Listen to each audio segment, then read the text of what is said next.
Hello everyone, in this video lecture we are going to do question number 10th of our chapter admission of a partner. Up to question number 6th we have completed in our last video lecture. बच्चों मैंने question number 7, 8, 9 नहीं करवाया है आप लोगों को क्योंकि ये 10th क्वेश्चन जो मैं करवा रही हूँ आपको इसमें ऑलमोस्ट सारे केसेस दे रखे हैं जिससे कि हम न्यू PSR कैलकुलेट करेंगे, करना सीखेंगे। ठीक है, तो होपफुली 10th क्वेश्चन समझ के आपको सारे कंडीशन समझ में आ जाएंगे। उसके बाद आप लोग 6, 7, 8 भी ट्राई करिएगा। अगर कोई दिक्कत आती है तो you can ask me in the comment section, I will solve that questions also, I will make video of that also. Okay, so let us start question number 10th without wasting our time. इस question में बच्चों हम लोगों को 6 cases they रखे हैं जिससे हमें न्यू PSR कैलकुलेट करना है। ओके, क्वेश्चन नंबर 10th आपको पेज नंबर 4.99 पे दिया हुआ है, TS गरेवाल लेटेस्ट एडिशन 2025 के अंदर। Okay, so now first condition, let us read it. R and T are partners in a firm sharing P&L in the ratio of 3:2. R और T दो partners हैं, इनका प्रॉफिट शेयरिंग रेशियो हमको 3:2 दे रखा है। S ने ज्वाइन किया है, R सरेंडर कर रहा है 1/4 ऑफ हिज शेयर और T सरेंडर कर रहा है 1/5 ऑफ हिज शेयर। अब बच्चों वर्ड्स का बहुत बड़ा रोल होता है यहाँ पे। ठीक है, कैसे देखो, ओल्ड रेशियो आपको दे रखा है 3:2 सॉरी 3:2 ओल्ड रेशियो दे रखा है आर और टी का। अब जो एस आया है नया पार्टनर, उसके लिए आर अपने हिस्से का 1/4 दे रहा है। अपने हिस्से में से 1/4 नहीं दे रखा है, अपने हिस्से का 1/4 दे रहा है, दोनों में अंतर है। From his share end of his share, from मतलब डायरेक्टली आपके शेयर में से, है ना, मेरे शेयर में से मैं कितना दे रही हूँ, है ना, वो मैंने दे रखा है। मतलब फ्रॉम अगर आपको क्वेश्चन में दिया हुआ है इट मीन्स डायरेक्टली सेक्रीफाइस निकाल के दे रखा है। ऑफ हिज शेयर जब भी दे रखा हो इसका मतलब सेक्रीफाइस आपको कैलकुलेट करना है। ठीक है, तो आर जो है, आर कितना दे रहा है, उसके हिस्से का, आर का हिस्सा कितना है 3/5, तो उसके हिस्से का 1/4 दे रहा है, मतलब 3/20 दे रहा है। टी कितना दे रहा है, टी उसके हिस्से का, उसका हिस्सा कितना है 2/5, उसका 1/5 दे रहा है, तो 2/25 दे रहा है। ठीक है, ये दोनों का सैक्रिफाइस है, मतलब ये दोनों इतना इतना दे रहे हैं। अब भाई आर का न्यू शेयर निकाल लेंगे, आर न्यू शेयर, तो आर का पुराना शेयर था 3/5, उसमें से उसने दे दिया 3/20, सो 20 विल बी द LCM। 5 से 20 को डिवाइड करेंगे तो 4 इंटू 3 12 माइनस 3, सो 9/20 आर का नया शेयर हो जाता है। सिमिलरली टी का निकाल लेते हैं हम, टी का न्यू शेयर जो है वो कितना रहेगा 2/5 माइनस 2/25। ठीक है, तो LCM लेंगे हम 5 और 25 का, तो 25, 5 2 10 minus 2, so 8/25. Okay, now new partner is S, so S new share, S का नया हिस्सा कितना है, S का दे रखा है अपने को कि भाई R ने कितना दिया है उसको 3/20 और R ने दिया है 3/20 और T ने दिया है 2/25। इसका डिनोमिनेटर आ जाएगा आपका 100, 15 प्लस इसका LCM से डिवाइड करेंगे 4 into 2 8, 23/100।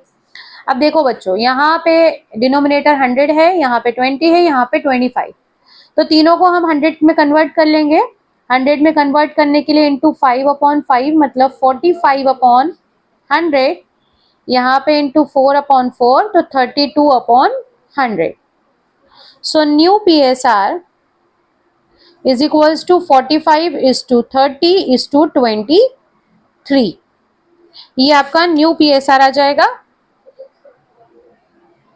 Now next case, case number 2, यहाँ पे क्या दे रखा है, let's read it.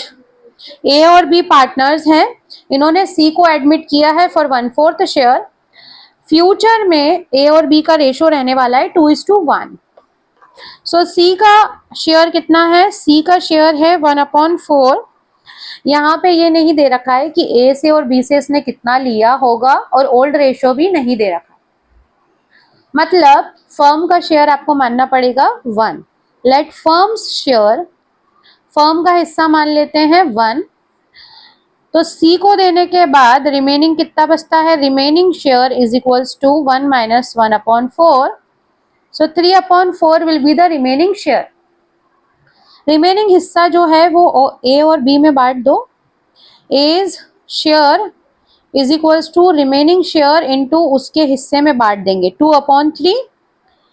Similarly B को भी बांट दो 3/4 इंटू 1/3। तो 6/12 एंड 3/12। और सी जो है उसका डिनोमिनेटर भी हम 12 में कन्वर्ट कर लेते हैं। सो 3/12। न्यू रेशो क्या आया आपका? 6:3:3। इसको अगर हम सिंपलेस्ट फॉर्म में करेंगे तो 3 से डिवाइड कर लो, 2:1:1। This will be the new PSR। Okay, now case number 3। Third case में क्या दे रखा है? ए और बी पार्टनर्स हैं, इनका profit and loss sharing ratio है 3:2। सी को इन्होंने एडमिट किया है 1/5 शेयर के लिए। सी 1/5 ऑफ हिज शेयर, उसके हिस्से का 1/5 ए से ले रहा है और 4/5 बी से ले रहा है। ठीक है, उसके हिस्से का। ओके, तो ओल्ड रेशो कितना दे रखा है? यहाँ पे ओल्ड रेशो दे रखा है आपको 3:2। सी का शेयर दे रखा है, C's share is equals to 1/5। A कितना दे रहा है उसको? ए सैक्रिफाइस। ए दे रहा है सी के हिस्से का 1/5, मतलब 1/25। बी कितना दे रहा है? B sacrifice is equals to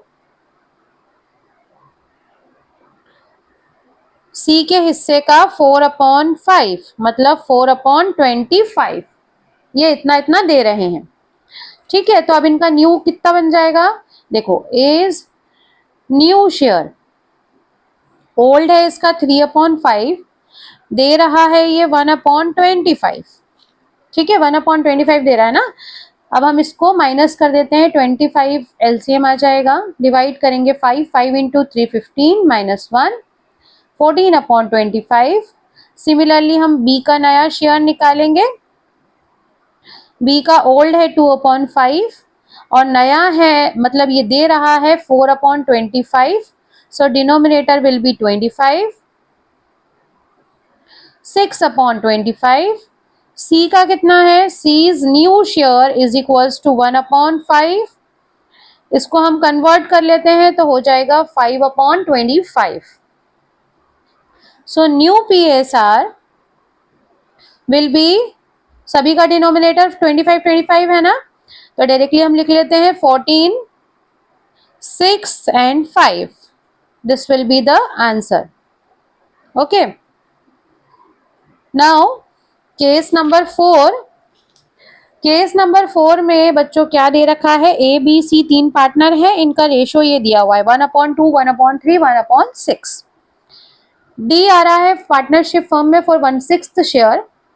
सी ने बोला कि भाई मैं अपना ओरिजिनल शेयर रखूंगा, मतलब मैं किसी के लिए कोई सेक्रीफाइस नहीं कर रहा। ठीक है, मत करो भाई, ए और बी सेक्रीफाइस करेंगे। सो ओल्ड रेशो जो दे रखा है वो हमको दे रखा है 1/2, 1/3 एंड 1/6। सबसे पहले तो इस रेशो का डिनोमिनेटर सेम करेंगे। डिनोमिनेटर सेम करने के लिए सभी को 6 में कन्वर्ट करेंगे। 1/2 को 6 में कन्वर्ट करेंगे तो इंटू 3/3 करना पड़ेगा, मतलब ये बन जाएगा आपका 3/6, ये बन जाएगा 2/6, ये बन जाएगा 1/6। इसको शॉर्ट में लिखेंगे तो 3:1 इनका ओल्ड रेशो है। ठीक है, ओल्ड रेशो क्या हो गया? 3:1। कुछ भी नहीं किया है बच्चों मैंने, यहाँ पे इनका जो डिनोमिनेटर है LCM लेके सेम कर लो। 6 बनाना है सभी को, इधर 3 से मल्टीप्लाई करा तो 6 बन गया, इधर 2 से मल्टीप्लाई करा तो 6 बन गया, और ये तो ऑलरेडी 6 है। ठीक है, तो इनका रेशो जब हम लिखेंगे तो डिनोमिनेटर वाला पार्ट हटा दिया मैंने, ऊपर ऊपर का लिख लिया है 3:1। ओके, सो ये इनका ओल्ड रेशो है। अब जो डी भाई साहब है ना, वो कितने शेयर के लिए आ रहे हैं, 1/6, और सी का भी 1/6 है। सी ने बोला भाई मैं भी चेंज नहीं करूंगा, तो जो सेक्रीफाइस है वो सारा कौन करेगा, ए और बी। तो अब हम क्या करेंगे, फर्म का हिस्सा मान लो 1 और रिमेनिंग शेयर निकाल लो। रिमेनिंग शेयर 1 जो है फर्म का हिस्सा है, 1 में से डी का भी माइनस कर दो पार्ट और सी का भी पार्ट माइनस कर दो। ठीक है, एलसीएम ले लिया हमने 6 माइनस 1 तो 4/6। डी और सी दोनों का ही माइनस करने के बाद हिस्सा बच जाता है ए और बी का। समझे आप? देखो, टोटल हिस्सा फर्म का हमने मान लिया 1 में से डी का भी पार्ट माइनस कर दिया, सी का भी पार्ट माइनस कर दिया, क्योंकि सी ने बोला कि मैं कोई सेक्रीफाइस नहीं करूंगा, मेरा जो पुराना शेयर है वही रहेगा। तो ठीक है, डी का भी हिस्सा माइनस कर दो, सी का भी माइनस कर दो, तो जो बचेगा वो किसके लिए बचा है, ए और बी के लिए, ए और बी। ठीक है, अब ए और बी का जो रेशो है, A/B का रेशो जो है वो 3 और 2 है ना। ए का पुराना 3 है और बी का पुराना 2 है। अब जो नया हिस्सा है वो कितना हो जाएगा, देखो ए इज न्यू शेयर, बचा हुआ हिस्सा कितना है 4/6। 4/6 जो है इन दोनों में बांट देंगे हम, इन दोनों में बांट दो, 3/5 और 2/5 में बांट देंगे, तो इनका रेशो हो जाएगा 12/30 और 8/30। ठीक है, 12/30 और 8/30। अब जो सी है और डी है उनको भी डिनोमिनेटर सेम ले आते हैं, 30 में कन्वर्ट कर लेते हैं। तो इसको 30 में कन्वर्ट करने के लिए 5 से मल्टीप्लाई करना पड़ेगा, और इसको भी 30 में कन्वर्ट करने के लिए 5 से मल्टीप्लाई करना पड़ेगा। तो ये हो जाएगा हमारा 5/30, 5/30। सो न्यू PSR विल बी 12:8:5:5। ये हो जाता है आपका new PSR। Okay, now case number 5। Fifth case में आपको दे रखा है ए और बी इक्वल पार्टनर्स हैं, तो ओल्ड रेशो जो है वो है 1:1। इक्वल पार्टनर मतलब 1:1। इन्होंने सी और डी को एडमिट किया, तो सी दो पार्टनर आए हैं। सी का शेयर जो दे रखा है वो है 1/5 और डी का शेयर है वो है 1/6। ठीक है, अब हमको निकालना है न्यू शेयर। तो अब ये किससे कितना ले रहे हैं, नहीं दे रखा है, तो फर्म का शेयर मान लेंगे, let firm's share be 1। Firm का हिस्सा हमने 1 मान लिया। अब हम निकालेंगे remaining share. Remaining share C और डी के देने के बाद, सी को दे दो 1/5, डी को दे दो 1/6। एलसीएम 5 और 6 का 30, 30 माइनस 6 माइनस 5, सो 30 माइनस 6 अगर हम करते हैं तो 24, 24 माइनस 5 करेंगे तो 19/30। ये क्या निकला, ये निकला आपका बचा हुआ हिस्सा। ठीक है, बचा हुआ हिस्सा इतना है। अब जो ए है और बी है उनको कितना मिलेगा भाई, आधा आधा। इनका रेशो कितना है, 1:1। जो बचा हुआ हिस्सा है उसमें से ए को कितना मिलेगा, ए इज न्यू शेयर। बचे हुए हिस्से को ए और बी में बांट देंगे, 19/60, और बी को भी दे देंगे, B is new share is equals to बचे हुए हिस्से का इसको भी आधा दे दो, मतलब 19/60। ठीक है, 19/60, 19/60। सी का हिस्सा कितना है, 1/5। 1/5 को भी 60 में कन्वर्ट कर लो, तो 12 से मल्टीप्लाई करेंगे, 12/60, और डी को भी 60 में कन्वर्ट करेंगे तो 10/60। So new PSR is equals to 19, 19, 12 and 10। ये आपका आंसर हो जाता। ठीक है, now last case, case number 6। Case number 6 में बच्चों क्या दे रखा है, ए और बी पार्टनर हैं और उनका ओल्ड रेशियो है 5:3। ठीक है। अब इन्होंने बोला कि सी को एडमिट किया 3/10 शेयर ऑफ प्रॉफिट। सी जो है वो कितने हिस्से के लिए आया है, 3/10। ठीक है। Half of which is gifted by A. अब ए कितना दे रहा है, ए का सेक्रीफाइस निकाल लो। ए दे रहा है आधा, तो 3/10 का आधा मतलब 3/20 ए देगा। ठीक है। अब और कौन कितना दे रहा है भाई, and remaining share was taken by C equally from A and B. बचा हुआ जो हिस्सा है वो ए और बी आधा आधा देंगे। अब बचा हुआ हिस्सा कितना है, देखो 3/20 मतलब आधा तो किसने दे दिया, पूरा ए ने। अब ए जो है, एज सेक्रीफाइस जो है, ए का ए और भी सेक्रीफाइस कर रहा है, जो आधा बचा है उसका भी आधा और दे रहा है 3/40। और बी जो है वो आधे का आधा ही दे रहा है, आधे का आधा मतलब 3/40। तो ए का total sacrifice, as total sacrifice A कितना दे रहा है, देखो पहले तो इसने आधा भी दिया 3/20 और आधे का आधा भी दिया मतलब 3/40। टोटल इसने कितना दिया, 40 एलसीएम निकालेंगे तो 269/40 इसने दिया और बी ने दिया है 3/40। ठीक है। अब ए का न्यू शेयर निकालेंगे, एज न्यू शेयर। पुराना कितना था इसका, 5/8 माइनस 9/40। 40 एलसीएम आया, 5 इंटू 5 25 माइनस 9 मतलब हो जाता है ये 25 माइनस 9 अगर हम करेंगे तो कितना बच जाएगा, 16 है ना, 16/40। अब बी का न्यू हिस्सा निकालेंगे, B is new share. B का पुराना था 3/8, उसमें से ये दे रहा है 3/40। 40 LCM, 5 3s are 15, 15 minus 3 so 12/40।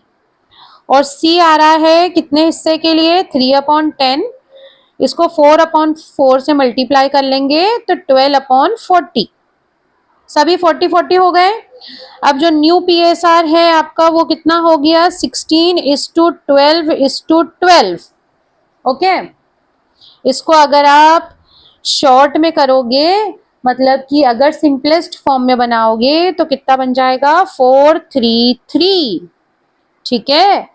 अगर हम इसको 4 की टेबल से डिवाइड करेंगे तो न्यू पीएसआर बन जाएगा 433।